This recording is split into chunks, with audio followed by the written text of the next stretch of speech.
আছেন সবাই? আলহামদুলিল্লাহ আমি ভালো আছি, দোয়া করি আপনারা ভালো থাকেন।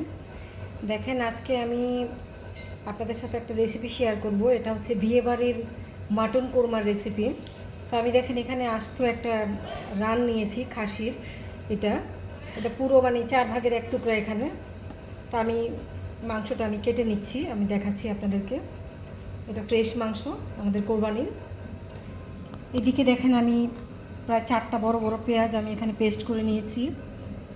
একটু দুধ গুলে নিয়েছি, পাউডার দুধ, খুব ঘন করে। কেন দেখেন, এটা খুব ঘন করে একটু দুধ গুলে নিয়েছি।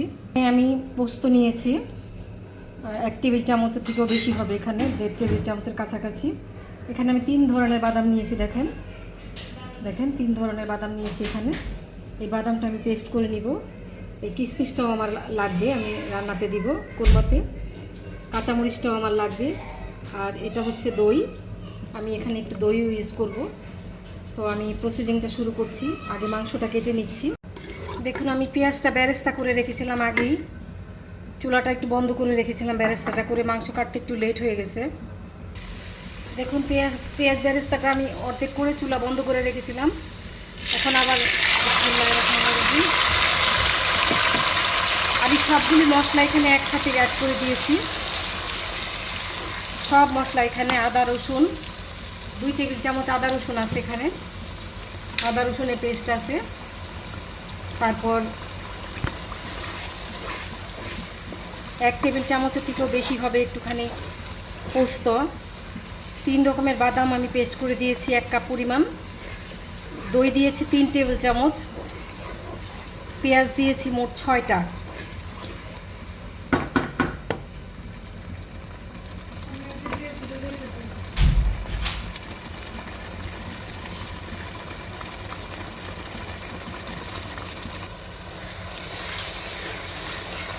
দেখুন, আমি এখানে খুব সামান্য একটু লাল মরিচের গুঁড়ো দিয়ে দিলাম, একটু কালার হবে, হালকা হালকা একটু লাল রেড রেড কালার হবে সামান্য। সেজন্য আমি সামান্য একটুখানি কাশ্মীরি লাল মরিচের গুঁড়োটা আছে যে সেটা দিয়ে দিলাম। এখানে 1 টেবিল চামচের থেকে একটু কম জিরার গুঁড়ো দিয়ে দিয়েছি। মশলাটা প্রায় ভুনা হয়ে আসছে, আমার আর একটু ভুনা করে নিব আমি।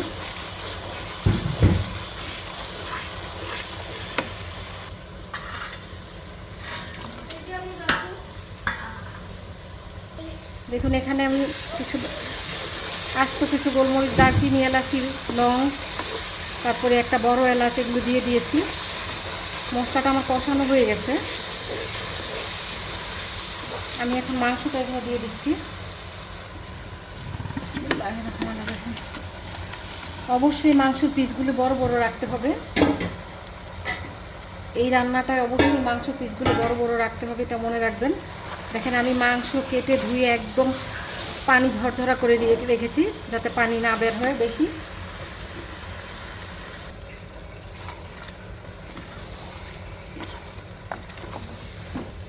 আমি একটু ঢেকে দিব, একটু গোলমরিচের গুঁড়ো দিব যদি প্রয়োজন মনে করি, তাহলে, আর না হলে দরকার নেই।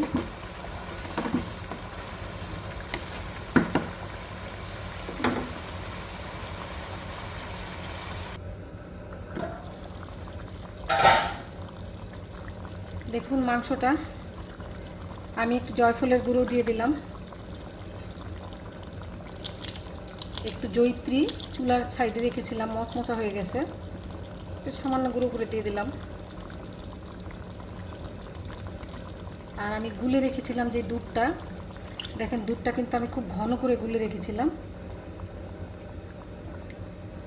দুধটা দিয়ে দিলাম, একটু নেড়ে চেড়ে দিব, আবার ঢেকে দিব।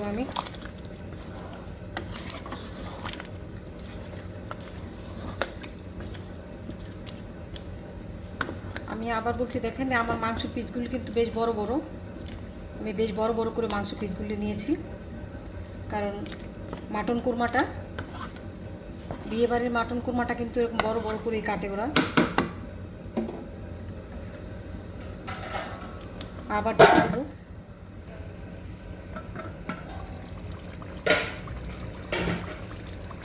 মাংসটা চুলা কমিয়ে রেখেছিলাম সিদ্ধ হওয়ার জন্য। যথেষ্ট সিদ্ধ হয়ে গেছে। আরও আমি 10-15 মিনিটের মতো রাখবো। তো আমি এখানে কিছু কিশমিশ দিয়ে দেব, যেহেতু এটা শাহী মাটন কোরমা সেজন্য। আর কিছু কাঁচামরিচ দিয়ে দিলাম। আমি সামান্য কয়েক ফোঁটা একটু কেওড়া জল দিয়ে দিলাম, একটু ঘি দিয়ে দিলাম। আমার রান্নাটা প্রায় শেষ, একটু ঘি দিয়ে দিলাম। নেড়ে চেড়ে আমি ঢেকে দিব কিছুক্ষণ। চুলার আঁচটা একদম কমিয়ে দেবো আমি। 5-7 মিনিট পরে আমি চুলাটা একদমই বন্ধ করে দেব। তো সেই পর্যন্ত সবার কাছ থেকে বিদায় নিয়ে নেব। কেমন হলো আজকে আমার শাহী মাটন কোরমাটা অবশ্যই কমেন্ট করে জানাবেন। যদি ভালো লাগে অবশ্যই লাইক শেয়ার করবেন, কমেন্ট করে জানাবেন কেমন হলো। ভালো থাকবেন সবাই। আল্লাহ হাফেজ। আসসালামু আলাইকুম।